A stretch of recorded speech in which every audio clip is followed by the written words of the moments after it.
कराची के गली मोहल्लों में कचरे के अंबार, शहरी परेशान। बच्चों बड़ों का गली मोहल्ले से गुजरना भी दुश्वार हो गया। कई मकामात पर सेवरेज सिस्टम नाकारा होने से सड़कें भी ज़ेरे आब।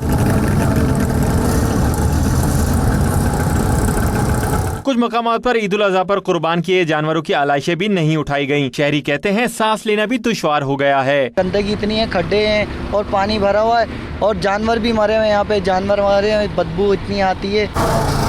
गुलिस्तान जौहर हो या गुलशन इकबाल, अजीजाबाद हो या नाजमाबाद, सबका एक जैसा हाल है। सरजानी टाउन, लियारी और कीमाड़ी में भी सूरत हाल खराब है। शहरी कहते हैं गंदगी की वजह से बीमारियां फैल रही हैं। किससे फरियाद करें? गिर जाते हैं कीचड़ में, वो पानी में गिर जाते हैं, खड्डे होते हैं, उनको पता नहीं होता कि ये रोड है, वो खड्डा होता है। बच्चे स्कूल से लेके आते हैं, वही गिर जाते हैं। जो दावे कर रहे थे ना, दावे पूरे नहीं हुए, इसलिए बताया दावे बारिश से पहले सारा नाले साफ हो जाएंगे। वही नाले भरे हुए हैं, तो पानी भरा वाला, फुल भरा वाला पानी की दुनिया पर। शहरी हुक्मरानों से कहते हैं आपस में लड़ने के बजाय मिलकर शहर साफ कर लें।